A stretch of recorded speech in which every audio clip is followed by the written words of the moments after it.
Okay, this is video 7. We're in the middle of the battle with Flanders. We're actually in the battle with the Spanish for Flanders, to take Flanders.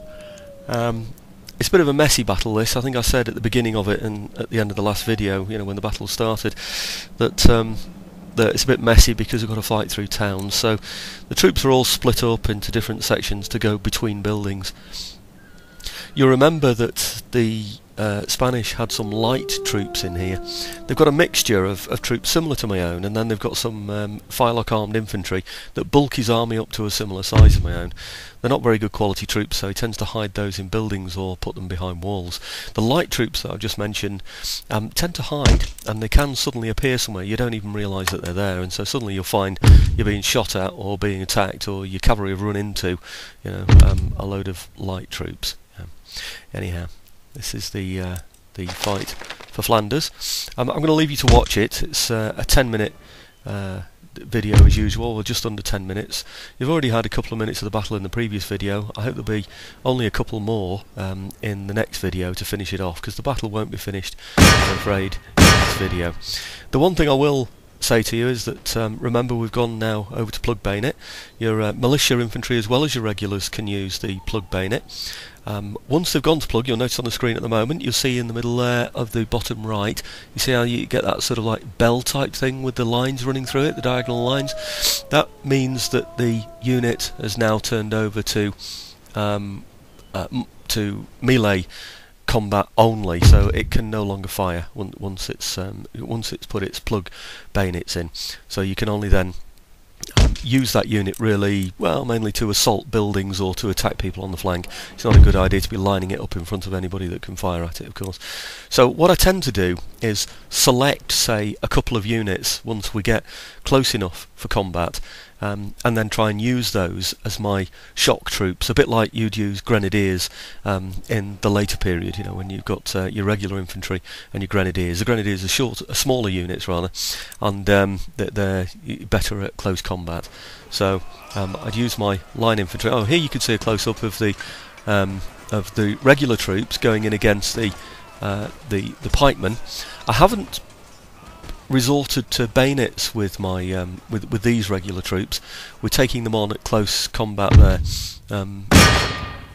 without actually using the bayonet. The reason for that is that I want to be able to use their fire later on. The pikemen got in a bit close to me, so I didn't get a chance to get too many shots in at them before they came in for close combat. If you go up to pikemen closely like that, they don't have a chance to work defensively, so they tend to just stick their pikes in the air and fight with swords. They're not very effective combat troops. The best use of pikemen in this game seems to be to form pike stands, which will defend effectively mainly against cavalry. Alternatively, you can form pike lines with them, where they've got a pike defensive formation. Of course, the flanks are hopelessly exposed when they do that. You can't attack buildings with them. Can't occupy buildings with them. You can't attack fortresses with them either. They're troops that really you're left with from the previous century that you want to get rid of as soon as possible now. The cavalry I'm leaving out of this action at the moment. You'll see them outside the town, ready to sort of chase down anybody.